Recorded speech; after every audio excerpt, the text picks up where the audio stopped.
As I mentioned, my name is Marina. I'm the representative of the Product Management Festival, which is a company community gathering that organizes a conference on product management once a year, but we have many other initiatives that we run year round. We have plenty of things, which I will quickly introduce. So first of all, as I mentioned, we have our big conference. We run it in Zurich and Singapore, but because of the pandemic, we had to postpone the Singapore one for a while. This year is on November 9th and 10th in Zurich, Switzerland, and we're expecting to have around 1,000 people, hopefully, joining from all over the world, actually. And the way we make sure this community stays engaged is, for example, with our trends and benchmarks, which is a yearly report we run with data that we gather on a survey that we just offer everybody on product management. And we try to see trends, salaries from all over the world, from different industries, and just try to figure out what the market is looking like.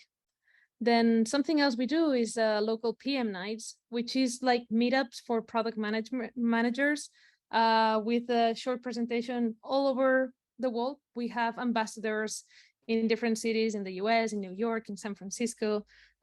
We've been holding quite a few ones in Ukraine lately. Impressive, but we had our hosts in the bunker. And then we also have the INSEAD Product Management Executive Program, which is a teaching experience where you learn how to step up your product management career into an executive level. We run it in France for 4 days. Our next one, I believe, begins next week. It's very eye-opening. We have amazing CEOs and very nice. It's more of a selection on who joins and who is teaching. Then we have these webinar sessions that we have with partners or with people that want to collaborate to share to the community with their teachings or their tools or how they've come to pass crisis or improve their systems. And finally, we do have our product executive circles, which are our sessions that are invitation only, where it's not recorded, which, by the way, today's session is recorded. So if anyone wants to look at it later or anything, they can share it, and we will put it on YouTube, and I'll send it to you tomorrow. But in these product executive cycles, they're not recorded. It's a safe space for the executives to share their experiences, to talk face-to-face with other people with a similar level, similar challenges, and so. So I will move on to, I would like to just point out about the Product Management Festival. Anyone who is here today can enjoy a discount code if you write when you buy your tickets, discount-connect. As you can see, we have over 60 companies joining this year's PMF conference. So you're more than welcome to do so as well. These are just the speaker companies. I'm not even adding the people who are joining us participants. And then we'll move on to today's session. I will just quickly introduce Pulkit Agrawal. He is the CEO and co-founder of Chameleon, which is a beautiful company that today, well, he will give us a short introduction himself. But I really hope that you enjoy the talk today, and that we will have a short Q&A at the end of the session. So please feel free to write down your questions on the chat. We'll put them together, and at the end we can just go through them. Pulkit, I'll give you the word. Awesome. Thank you, Marina. It was really interesting to learn about all the initiatives that are happening with the PMF. So that's awesome. And it's really nice to see communities of product people. There's so much we have to learn from each other. I think that's the key thing. And I still find that in most places, teams and PMs are learning just from other PMs. So this is awesome. And I'm hopeful that we'll also be able to do the same and talk a little bit about running successful growth experiments. So what I'll do is I'll share my screen so we can all follow along. But like Marina mentioned, feel free to leave any questions in the chat. I'm happy to answer them at the end, and especially if there's anything around your specific context, like what you're trying to accomplish, what your product is, what you're looking to do. That will how it will get the most interactive and useful. So yeah, so let's start. How to run successful product-led growth experiments. For context, I'm the co-founder of a company called Chameleon. We help lots of other companies run product-led growth experiments, and so our customers use Chameleon to show in-product notifications, nudges, guidance, walkthroughs, prompts, a whole bunch of different patterns to help drive user engagement, feature adoption, self-serve onboarding, etc. And we've had a bunch of data that we've collected from companies and our customers, hundreds of customers running these experiments. So, and we speak to them, we understand what they're trying to accomplish. So that's kind of where most of my experience and understanding comes from. We write a lot about this topic on our blog, chameleon.io/blog. So feel free to check that out. And if it's something you're looking into, you can also check out our demo at chameleon.io/demo. But let's dive in. Okay, so what is product-led growth? Let's just make sure we're on the same page. There's so many people talking about product-led growth all the time, almost getting bored of it. But just to remind us, for anyone that's unfamiliar, it's really a strategy that's using product as a channel. So typically, we have different marketing channels. We might be using paid ads, Google ads, Facebook ads. We have email as a channel. So this is using product as a channel to drive key metrics. And those metrics can be revenue oriented, like we want to try and drive increased self-serve revenue, or they might be engagement oriented, like we want to have more accounts using X features. And so that, typically we're seeing a move in the world of software to usage-based pricing. So where you charge customers if they're using your product. If they don't use your product, you don't charge them. The more they use your product, the more you charge them. And so we're getting to this great place where usage of the product drives revenue. And that's so much better than the old way of doing things, where it's like so disconnected with sales team selling and annual contracts, and it doesn't really matter what usage is happening. So anyway, so that's what we understand as product-led growth. So how do we run experiments? So I'll outline it here. And then what we'll do is we'll dive into each of these things. So the key place to begin is to find the gap. Where is it that you want to solve? What is it that you want to solve? Where's the issue in the life cycle or the journey? So that's really important to identify and focus. Next, we want to know our users. So we might have different groups of users, different personas, different types. But without knowing the user, and not just at the level of demographic and firmographic information, you need to understand the motivation, the emotion of the user. So you have to know your users. Once you know the users, you'll identify the friction. So what are the issues they're encountering? What's stopping them moving forward?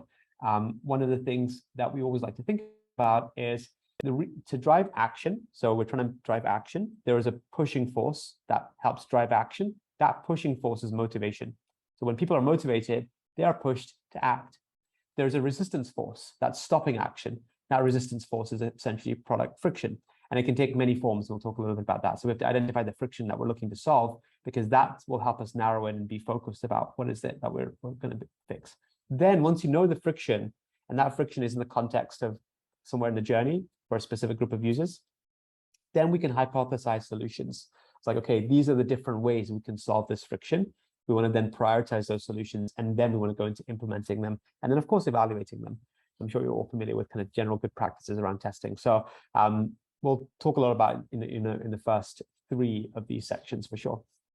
I'll pause there see if there's any questions. Does that make sense? But I'd love to get some feedback, or and maybe Marina, if you have any feedback on this kind of framework so far before we dive into it, that would be great.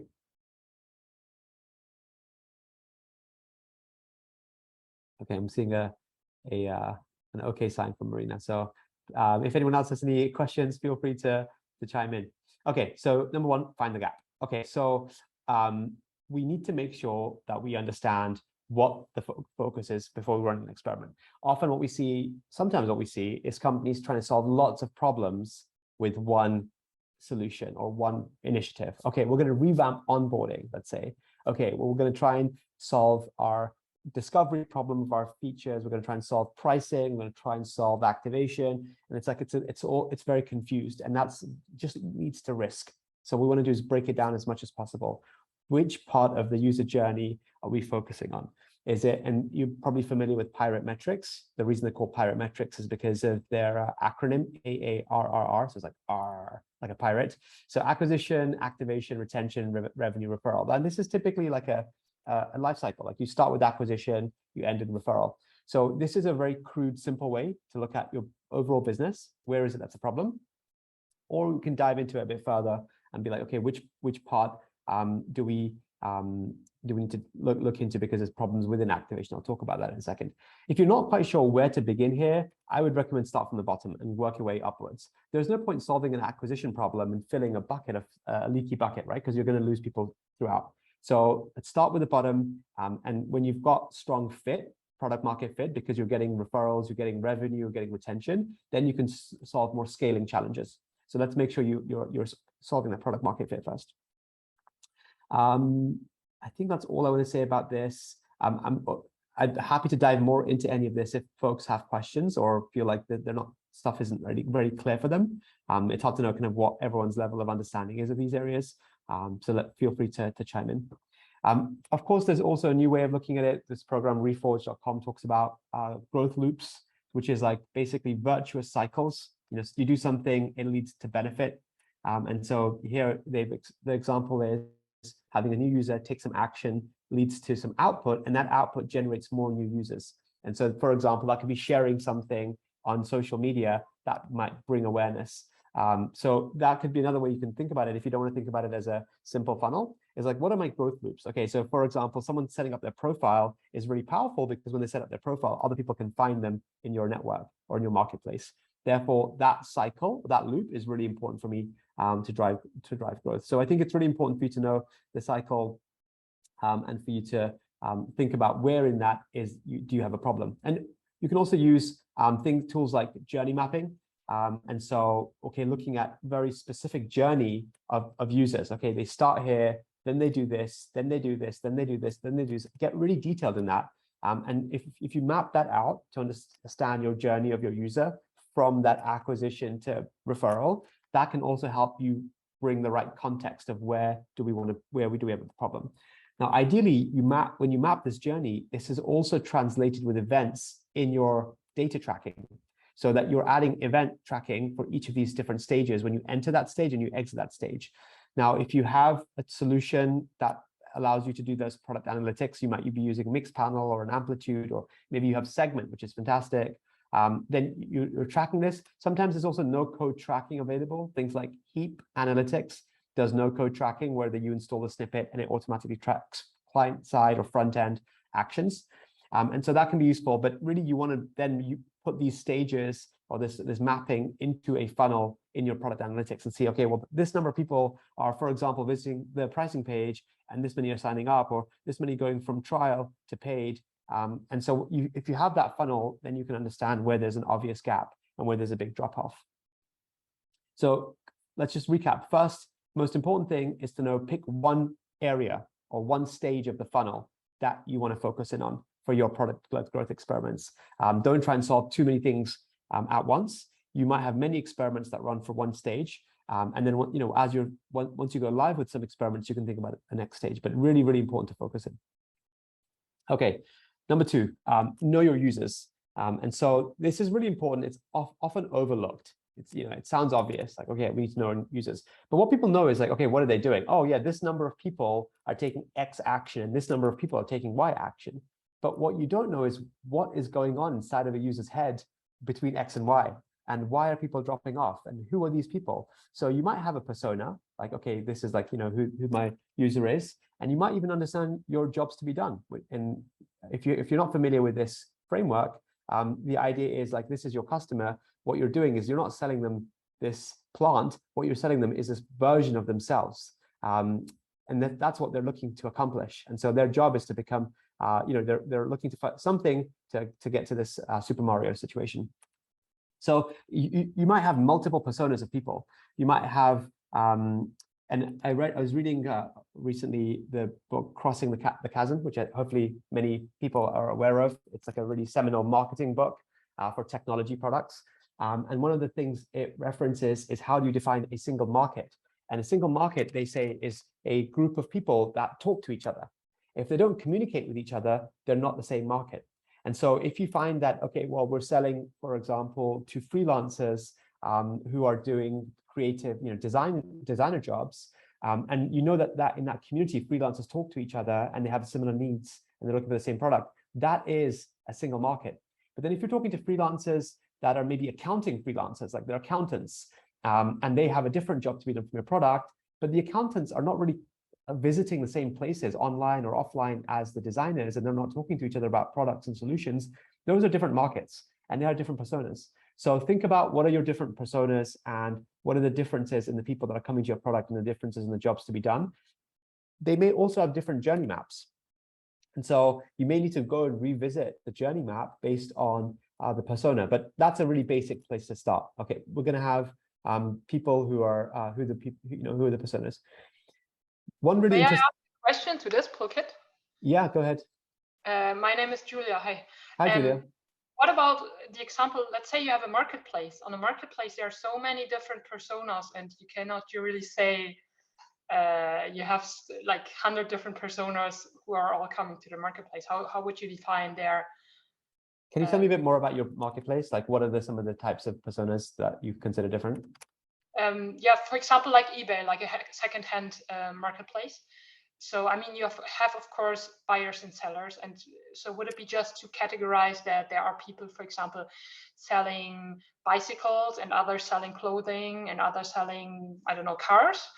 Or yeah, I would recommend that you think, so yeah, there's obviously so many levels, like in the end, every individual is different, but you'll have to find some patterns between what groups of people want to do. So if, for example, the people that are selling clothes, maybe that persona is like, okay, well, this is people who are really interested in fashion and they buy a lot of new clothes and they want to now sell them on eBay. That might be a different persona than people who are professionally selling clothes on eBay, where they're actually, that's their main job in business. And so it's not necessarily going to be driven by just their actions that they're taking, but like what are their characteristics, and what are the things that they read, or where else do they visit? What other jobs do they do? What other online tools do they use? I think you will have to, in a marketplace, it will be challenging. We have to break out kind of groups of people. And so maybe you have like, okay, the broader group is like some individuals who are selling their own stuff. And then maybe there's another group of people who are selling professionally. Now, within that, you might have a sub persona. Okay, well, individuals who are selling clothes versus individuals who are selling because they're moving house. And so they're moving house, they're trying to sell all of their stuff, whether it's like furniture, clothes, car, etc. That might be different persona. And those different personas would then have different needs to solve for. Yeah, I think it could be also based on values, right? So thinking about the Super Mario. So maybe if I'm selling, my motivation is to reduce my CO2 footprint because I'm like using, again, for example, clothes or other things which were already produced and do not need to be produced a second time. Or my motivation is more on saving money. Yeah. Or Absolutely. Yeah, I think motivation is a key part of the persona and like the job to be done. Is like, what are you here to accomplish? What is the version of yourself that you want to see? Is it like, hey, this is my way to earn money, or hey, is this my way to declutter my lifestyle? And it's so we can emotionally feel the differences in messaging, in UX, that we want to provide those different types of people, right? It's so different. So I think it's really important to dig into that and not make it about like, hey, these are all the people that want to sell clothes, because that doesn't connect emotionally with what they're looking to accomplish. Yeah. Okay, thanks. Yeah, you're welcome. Okay, so one interesting case study that is just worth knowing. Superhuman is an email client. You can use that if you want to use that for emails, sending and receiving emails. And what they were finding was that they had average engagement. They had like generally like average engagement. And here we go. Here is that they basically had some people, they run this product market fit survey. I don't know if you're familiar with that. Sean Ellis created this kind of methodology, which is asking somebody, how disappointed would you be if this product no longer existed? And giving them these three options: very disappointed, somewhat disappointed, not disappointed. And then seeing how many people, which percentage respond with which. And if you don't get to 40% in very disappointed, then you're not at product market fit. So you want some group of people who would be very, very committed to your product. And so Superhuman ran this question, and what they found was that they had a mix. They were like, we haven't really got product market fit because, hey, there's only like the less than 40% would be very disappointed. But then when they dug further into this, they realized like actually all of the people that were certain profiles were very disappointed. And the people that were not disappointed were different profiles. And so it's important to be able to characterize when you're running this kind of micro survey, and you can run this actually with Chameleon if you want to, is run this in your product. And if you know the profile of the user, and hopefully you're collecting that somewhere, or again, you can use micro surveys to collect that, or you can use data enrichment tooling like Clearbit or something to collect that. But you might have very different levels of product market fit based on the persona of the user. And the persona isn't one-to-one correlated with their title. This is just an example for Superhuman. Like in the eBay example, it's not going to be correlated to your title and your job. It's going to be different. So you may have to ask that question in your first user experience, like, what are you looking to accomplish? Or what brings you to eBay today? And then once you ask that question and you have some options and somebody fills, answers with a click, you have some structured data about that user. And you can use that structured data to then show them other communication, because you can add that as a tag to them. Hey, this person is the decluttering persona. This person is the semi-professional persona, whatever it is. So yeah, important to be able to use micro surveys or ways to collect structured data about the persona. And yeah, here's an example. You can use in-product micro surveys to try and ask that. Now, this is sometimes you can put it in the sign-up flow. Like you can just ask when they're signing up, like, what is it that you're looking to accomplish? Sometimes, you don't want to ask that in the sign-up flow because it's too frictionful and you don't want to add friction in the sign-up process. So I would recommend that you find ways to break down all the questions you wish you could ask your users into their user journey. So let's say in their first session, they're spending 4 minutes on your product and they're visiting 8 pages. Like maybe you have 3 chances to ask them questions in 3 different places. And so running them as micro surveys in the product rather than oh, I have 3 questions to ask in my sign-up form, maybe a better way to collect that information. And you can it's almost like progressive disclosure. If they exit the first one, maybe you don't have to show them the other one. So think about how to collect that information to get to know your user and get to know their motivation. That's really, really important. Okay, I'll pause there. Thanks for the great articles, Rachel. So check out those in the chat. The case study I referenced was Superhuman. Rachel just posted that, and she also posted some stuff about growth loops at Reforge and product growth at Chameleon. So, but I'll pause again for any questions about really trying to get to know your users before we go into the next phase.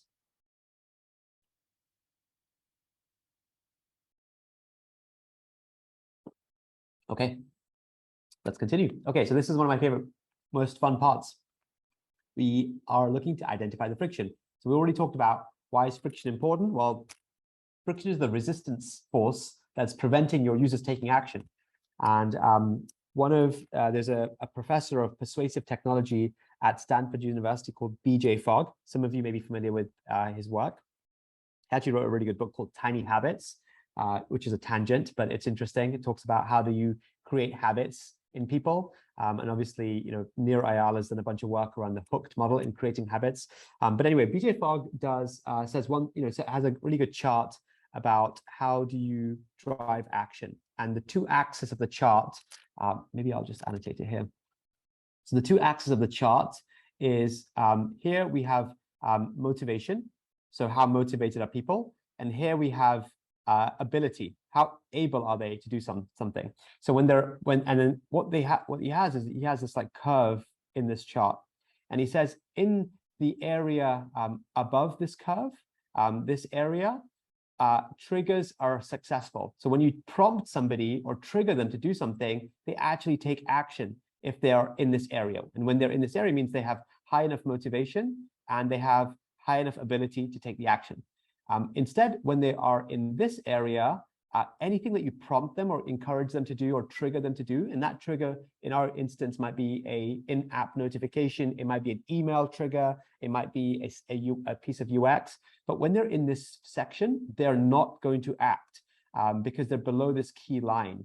And so what that means is that you have to have high motivation and high ability. It is not just one. So sometimes product folks or designers are overly indexing on intuitive design, which is it's all about this, how easy is it to do something? Well, it can be really easy to do something, and yet a user will not act because they're not motivated enough. And so it's not all about intuitive design. We have to make sure that we understand their motivations. And then what the friction does is it reduces their ability or it reduces their motivation. So let's talk more about that now. So there's a lot of ways that you can listen to users and listen to like where they're experiencing friction.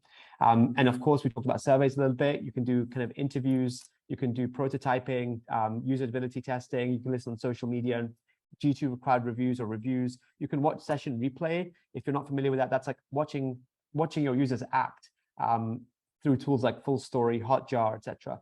So you can use watch them. So these are all ways to listen to users. And when I say what are we listening for, we're listening for friction.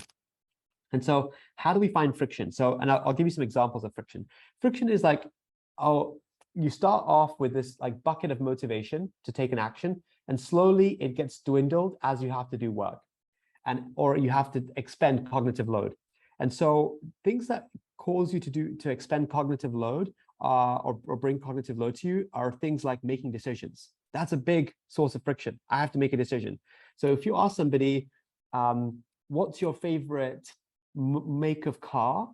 And I'm like, I don't know what my make of car is because I have to think about it. That's friction. If you ask somebody all these questions that you're not going to immediately use, you're introducing friction into their life. You know that. Other points of friction can be making a decision between two options.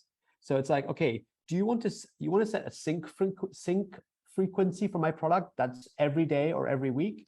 I have to choose. If that's like two radio options, I have to choose. I'm like, should it be every day? Should it be every week? I don't know. If I don't know the information, that's friction. If I have to go look for that information somewhere else, I have to open up a help article, understand what does it mean to sync something? Like I have to go looking for that, that's friction. If I have to read a lot of text and understand stuff, that's friction. If I have to look for where to do something in the product, like, I'm looking for help, I have to find help, that's friction. I'm going to invite somebody that I can't figure that out. So you have to find ways where, remember, we're still in the context for a particular part of the journey and a particular type of user. For them, what is the friction they're experiencing in that phase? And you should write all of that down, write all of the different things that are caused, and it could be really small things. And friction logs can really help make this very, very rigorous and documented.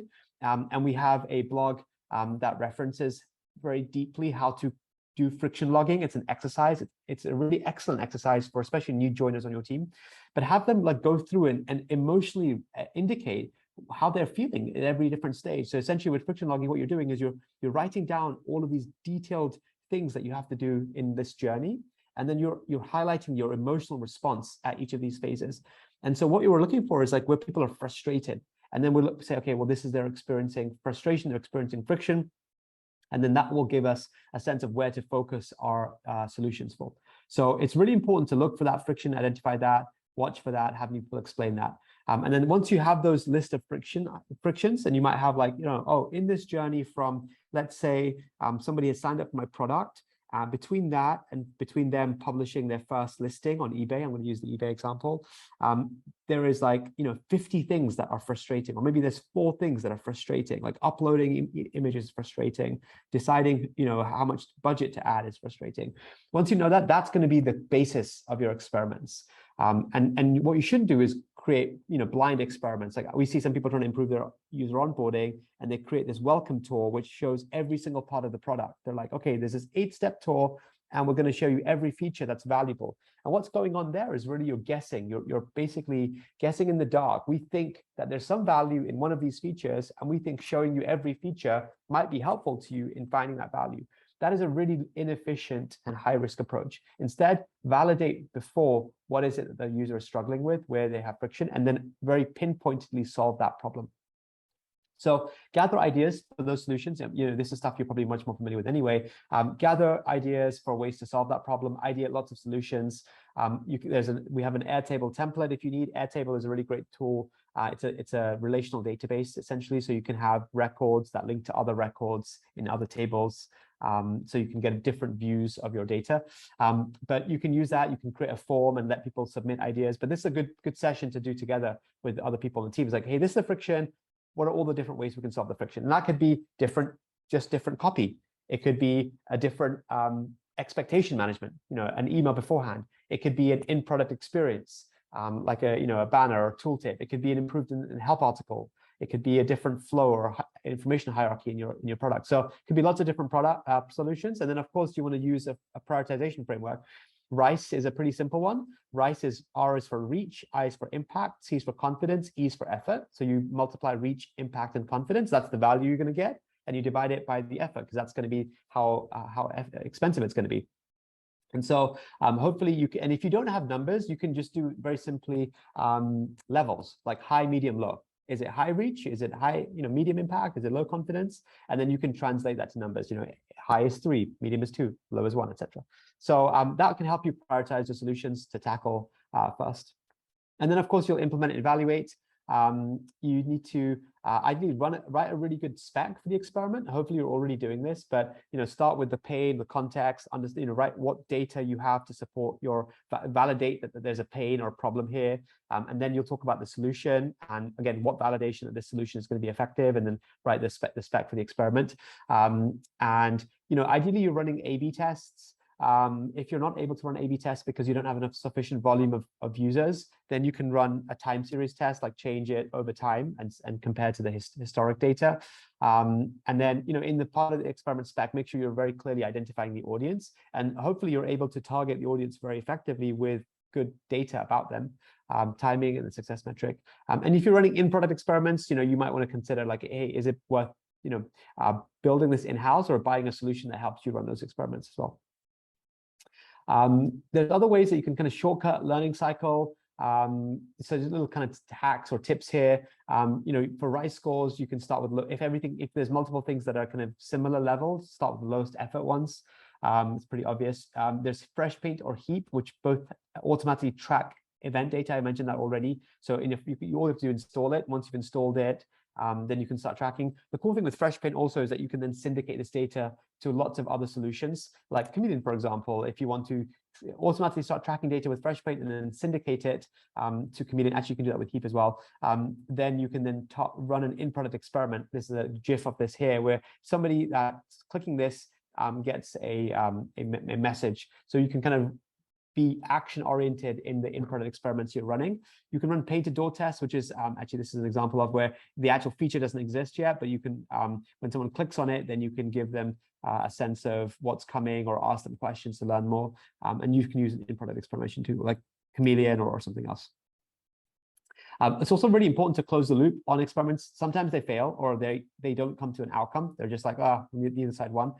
Try to find learning even in that case. Like, what is the thing that we learned in that, and how can we share it? Try and find a repository where you can share these learnings in the team, because if your experiment doesn't succeed, all it means is that it didn't prove the alternative hypothesis, it proved the null hypothesis. And so it's important to build like a wiki or share it in Slack and have a write-up, do a little Loom video that, hey, this is what we did and this is what we learned. And that's going to help build the culture for experimentation, which is really important in your team everywhere. Okay, I think we're actually through our presentation. I normally like to keep them a little short and punchy and sweet, but I'm happy to do Q&A or have a discussion or dive into any of these pieces if you'd like me to talk more about any of those pieces. But I'll also try and get some signal from Marina about what you recommend. No, yeah, go ahead. Yeah, we still have plenty of time. So if any people want to have an open discussion, that's perfectly fine for us too. Or if there's questions, I'd love to hear which of this resonated, like which parts you feel like you're already doing today, and which parts were new. Like if you could share that in the chat, that'd be interesting. We can then use that as well.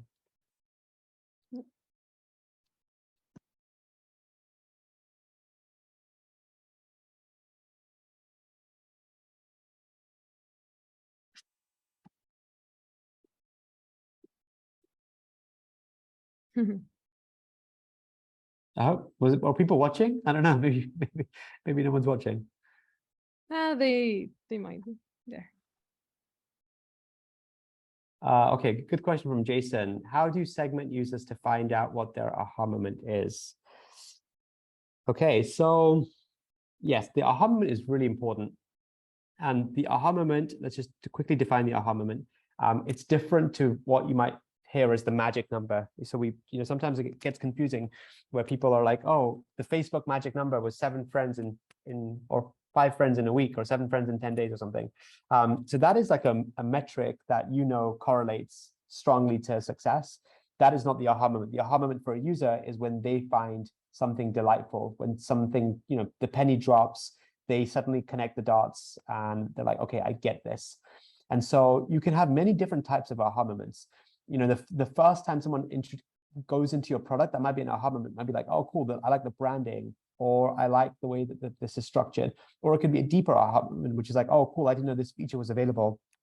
Or it could be like the main aha moment, like, oh, this succeeds in the job that I'm trying to accomplish. So worth knowing that there might be lots of little aha moments. And the benefit of getting a user to an aha moment is it boosts that motivation, the dopamine. Okay, so great. I get to my aha moment. I suddenly have a renewed store of motivation to then continue exploring. And it's kind of like the finding the reward and value. And in the hooked model, that's what NeuroIL talks about. It's like when someone gets the reward, then have them do some more work, like drives investment in your product to create that kind of that hook. And so what we want to do is find aha moments for users. I think the first, it's almost like you can segment based on aha moments. So you want to try and find aha moments for different groups of users. If you don't know where to begin at all, look for things that your marketing value prop is saying. It's like, okay, we help you do X. So then look for that as a aha moment. When does that happen in the product? Or run some tests, general high-level discovery interviews, or some tests of like, hey, what is it that made you talk? Or what was like really cool in the product? What made you take notice? Or what were you impressed by? And start to like look for patterns of what people are saying. And then based on that, you might discover that there's like 3 or 4 consistent aha moments. Or you might find like, oh, there's like different groups of people have different aha moments. And so once you get a sense of like, okay, these are my aha moments, then you can run that as a micro survey or a survey in the product and then collect that structured data. So you could say, maybe there's 3 aha moments or 4 aha moments for 2 different personas of users. And you ask the question, hey, which of these was most exciting, or what was the thing that most excited you? And you give them the 4 options. And based on what they say, you can add them into that persona or that segment, like, oh, this is the kind of person that found this as an aha moment. So I think it's more the other way around. Like, you use aha moments to help you define people's personas rather than segmenting users to find the aha moment. Maybe I'm missing the question though, so maybe you can tell me more, Jason. What is it that you mean, and whether kind of my explanation was useful or helped answer your question? Feel free to go off mute. Yeah. That was definitely very useful. Yeah, so I think for me, right, understanding the aha moment, I think there's an example in my head where it's Lyft. And if you're using Lyft, it's basically like Uber, based in San Francisco, or was based in San Francisco.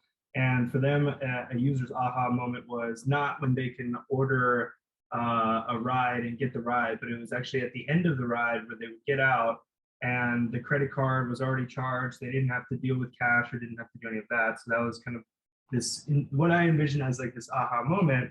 Now, when there's like in the previous example earlier, it was something eBay type sort of thing where you have, this marketplace and you have all these different types of users, different types of power users, and they kind of have their own individual needs and their own individual aha moments. So in that sense, I guess this does go back to what you're saying about figuring out the aha moments and then putting the users as they're segmenting them into those moments. Yeah, I think you should, like, once you've identified the aha moments, like, you should instrument those as events.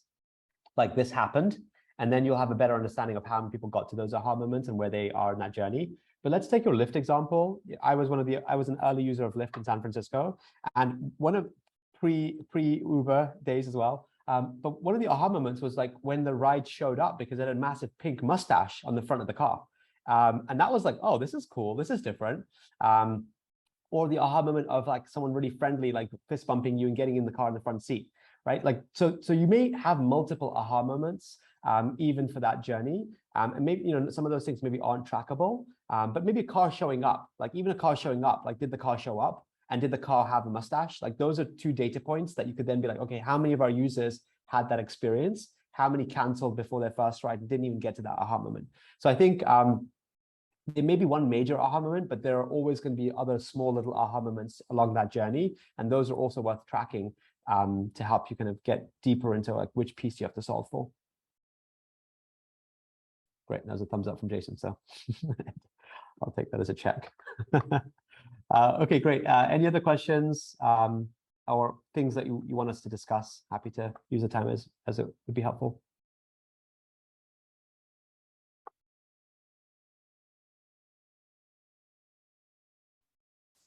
I guess if no one else is going to go, I'll use the time.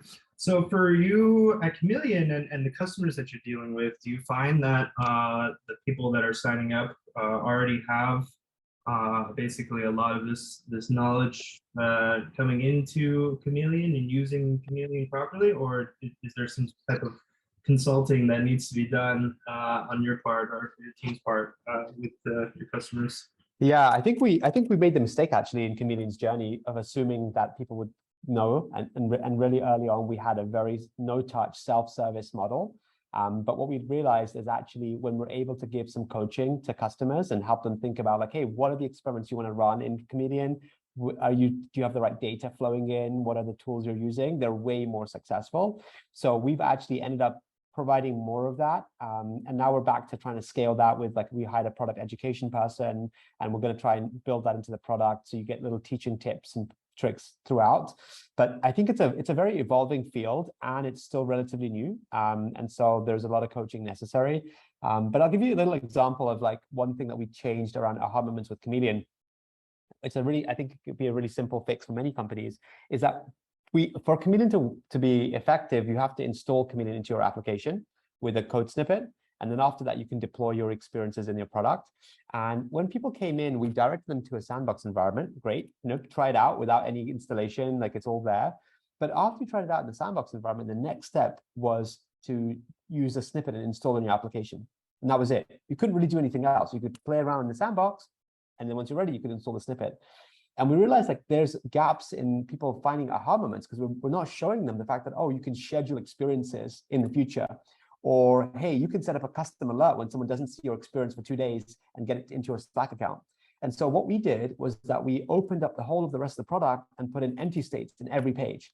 So, okay, what is the empty state in every page? And it's almost like a marketing banner. It has a little image and it talks about the benefit of that feature. And this is still relatively new, so we haven't got the results from this yet. But the idea behind this is that we're trying to provide people little aha moments before they actually go and experience the major aha moment of like, hey, I created something without writing code and I was able to like highlight an element of my page and it's pretty cool. But it's like, okay, well, how do we break it up into smaller journeys so that they keep having motivation to proceed? So empty states is a big area of opportunity for your product and features. It's like, how do we continue selling and promoting and explaining the value and benefits of a feature before someone even accomplishes that aha moment.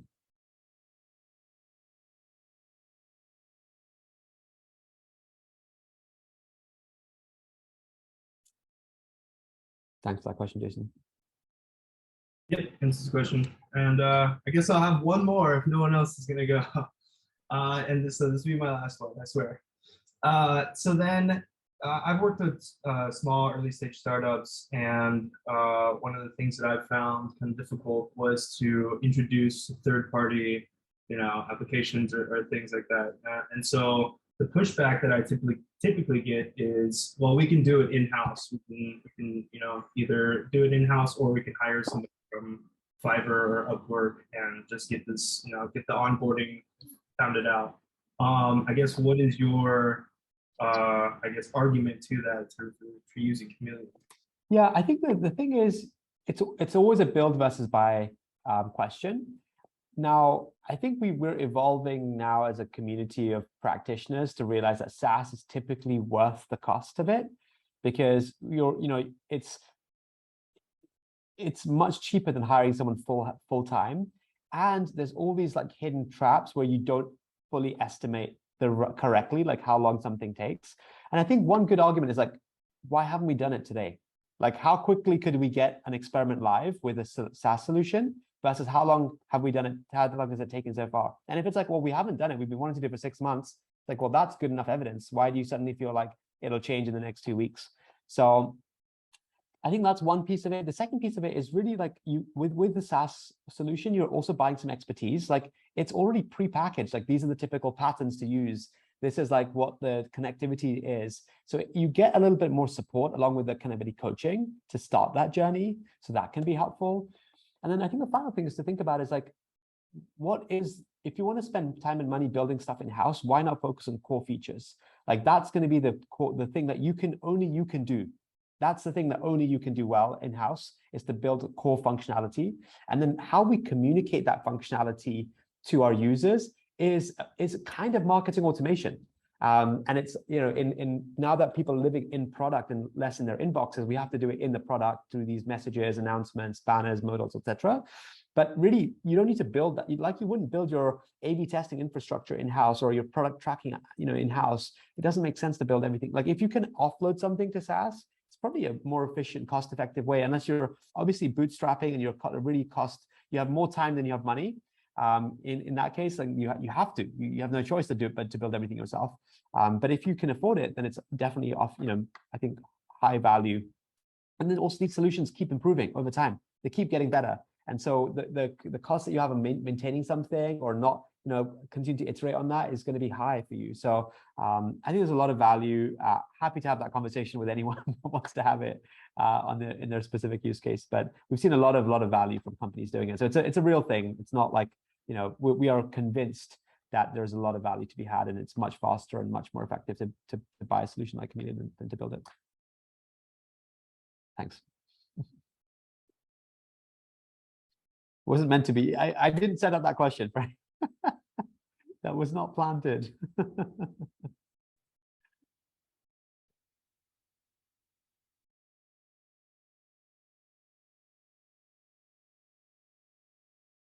Do we have any other questions from anyone in the room?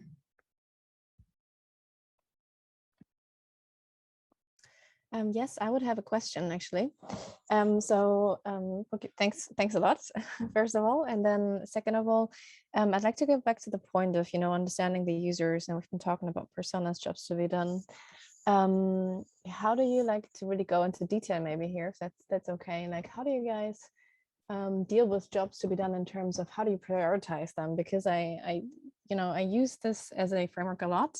Yet I realize that I sometimes struggle, like really finding prioritization, what's now the most important job to be done, how detailed will it get? So, and I also, working with different companies, I realized that, yeah, a lot of people struggle in general with jobs to be done and to apply this concept. So I was wondering, what's your take on this? Do you have a hack on, you know, make it easier or to prioritize it, et cetera, et cetera? So how do you work with jobs to be done? It's maybe like the bigger question, and then however you want to dive deeper into this. Okay. So to make it more understandable for everyone, can you give us like a couple of examples of like challenges that you have around prioritizing specific jobs or how you feel about it? Yeah, so so my role is I'm working with different companies and with different so maybe the context is I work in product, my partner works in sales, and he's trying to work in with sales teams on jobs to be done. So, you know, sales team understand jobs to be done. And so for him, it's very frustrating to actually onboard people in general to the concept of jobs to be done, because it seems very, for some people, it seems very high level, and they don't know where to start and how do I frame this. And, you know, I feel like the concept of job to be done is in general finding the right depth of, you know, how precisely is something formulated, how deep do I go into a job to be done. And then, you know, I have several jobs to be done that I consider as important for a company or for a product, and then, you know, still being able to prioritize them. I just like really the hands-on, like how does a company in general work with jobs to be done, and, you know, how, for example, how many jobs to be done do you have on your list? Like, is it like 20 you have on your list, and then you have like 3 key ones, or do you have like, just to get a feeling of how different people work with job to be done, because I feel it's being mentioned so much, yet I feel that so many people struggle with it in general. And right. It's maybe not a specific issue, but it's just a wish to understand how different people work with them. So I think maybe also, while I answer, it'd be interesting to know, like, who else in this room either has experience with jobs to be done or does not. And maybe either you can put it in the chat, like, yes, I know I'm familiar with jobs to be done, or not really familiar with jobs to be done as a framework. And I think, Rachel, we've written some stuff about that. So maybe you could also like dig into that, just share that with the group. So there is like some good reading that I think we'll share with you here. I think the thing, I still haven't pretty fully grasped the kind of the challenge that you're having, but I think the key thing is not to get caught up in the framework itself. Like it's just a tool or a means like that. Like, if it's not helping you prioritize what to focus on, then you may not need to use it. There are many ways to think about it. So, one of the things you referenced was that maybe your partner is trying to get more people to believe in jobs to be done or to adopt that as a methodology. So in that case, I would focus on a very high level kind of scenario, and as simple as like, hey, here are the 3 personas that I have, and this is the 3 jobs that they care about, or this is my main user type, and they have these 3 jobs that they're looking to accomplish. And I think in terms of like what is most important, I would think about it this way: like, if they could or couldn't accomplish one of those jobs, would they still use your product or not? So if, for example, like let's say they have 3 main jobs, and if they couldn't accomplish one of those jobs, would they still find value in your product? And you're like, yes, okay, fine. So that's like a lower priority. If they're like, no, that's a high priority. So I think it also depends on, you can get deeper also depending on how much you're focusing. So if, I don't know if I can give you a number of like, hey, this is the number of general jobs to be done for a user, but I think it's going to be it's lower than, if you're looking at 1 persona, it's going to be lower than 10 as key. But you can define anything as a job to be like, it's not really going to be like, my job isn't to add a profile picture to my account, or like if I'm setting my profile, like, oh, to make myself look good, like, yeah, that could be a job, but it's probably not an important job to think about or consider. So does that give you directional help, or? Yeah, it does. And then do you have any hack or trick to, come up with jobs to be done? Like if there are, do you go through a user experience, or do you? Yeah. Okay, you're opening up the guide that you shared just right now, So I think this will go through it in quite detail of how to like define them as well. So I think it's probably better to read this probably. Thanks. Yeah. Awesome. Thank you very much. Mm-hmm. Yeah, I also can recommend the book When Coffee and Kale Compete. It's a free PDF you can get online. Yeah. Okay. Great. When Coffee and Kale Compete. It's the top one, exactly. And because there are so many different approaches and jobs to be done, and I actually I can recommend this one a lot. That's great. Do you have any like takeaways that you would want to share with the rest of the group? Or some, there's different levels of understanding with it. So anything like you've used it a lot, anything that you'd like to share? So yeah, I'm basically, I just agree on what you've been saying, and this is what I sometimes struggle with, like to not get caught up too much in a framework and be stuck in trying to fulfill a certain framework, and squeeze everything into a certain setup that like job to be done or whatever other framework it might be. I'm just trying to use this as a high level concept, try this framework to help me without getting lost. But my take on this is, it's too easy to get lost and to get too detailed, and I'm still figuring out a way on how to well prioritize. I like this very sentence that you used, if they wouldn't be able to accomplish this exact job, would they still find value in my product? Having these kind of trigger questions, I think, a really good guiding principle. And then my other take is like, just like with every concept and product or other areas, like there are so many people talking about it, and there's so many different interpretations of what this would mean. And then, I'm just trying to use this conversation to really get to a hands-on approach on how to deal with a concept versus just talking about it, And thanks very much. That was very helpful. And I'm gonna have a look at your guide. Yeah, please. Yeah, I think one other thing I'll say on that is like, if you can't easily like articulate it, if you have to go to a doc and read it out to explain the job to be done, it's probably too complicated. Yeah. So I think it needs to be something that people can associate with and feel like, because a part of it is going to be emotional. So I think if that could also be a way to like benchmark, like how complicated did I make my jobs to be done piece. Yeah. Yeah. And what I really like about what you've just mentioned, just as other side note, is in this book Coffee and Kale Compete, he's also talking a lot about, the fact that in the end, people just search for an identity with every job they try to accomplish. They search for an identity.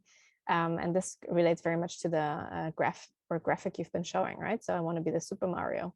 And this is like going too deep into like psychology, but I really like the concept of, and I think product should be more and more aware of, neuroscience, psychology, and all these fields to really craft great products, because there is so much knowledge in there that I think one of the most fun things about being in product. And actually, we have a really good article coming out about the most valuable psychology that's relevant for driving growth in product. Cool. And so subscribe to our blog to get a notification, or check back in a few weeks. I think it'll be out in the next couple of weeks. Nice, cool.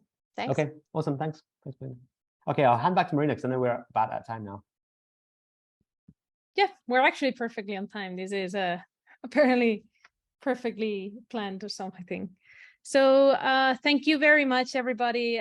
Thank you so much, Pulkit. I really enjoyed this conversation. We normally have like a shorter time to talk, and it feels like more abrupt. So everybody, thank you so much.